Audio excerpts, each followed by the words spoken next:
language, ito yung mga technologies na dapat nyo matutunan.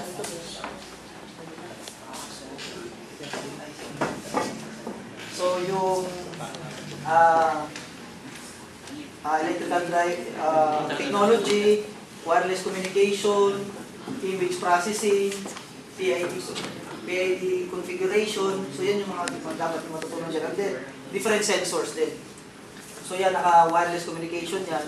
Yung programming niya pwedeng C++ or function block diagram. So then marami din yung capability. So isang ano dyan, open platform yan, marami yung IOs na available para maging intelligent siya.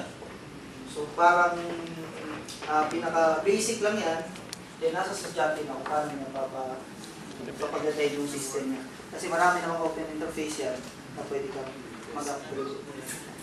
So ito yung programming language. So pwede siyang function block, then pwedeng C++. Pero hindi ko na sinubukan yung C++. Kasi mahirap. Mas madali na yung function block.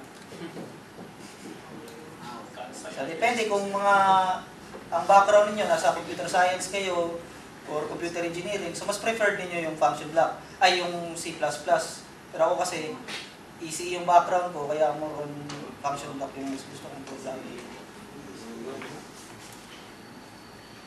Yan, so na-image processing.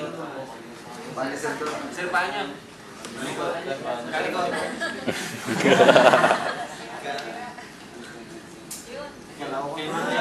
Mga basic lang na pag-control. So pwedeng, katulad kanina, yung pinakita sa video kanina, image process yung ginagamit niya.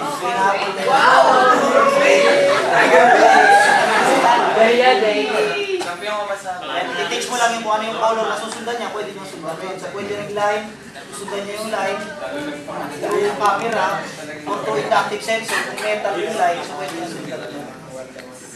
Tapos depende na kung ano yung gusto ninyong ipagawa ng task sa kanya. Kasi pagdating sa work skills, may panibago kasing task na i-introduce dyan. Hindi nasa sa participant yun kung paano na mag-perform yung task na yun.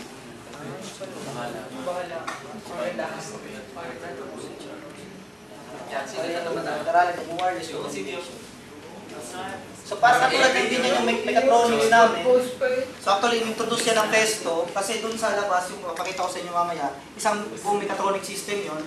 So para miniature siya ng isang production plant talaga. So ang disadvantage kasi nun, medyo technical yung approach.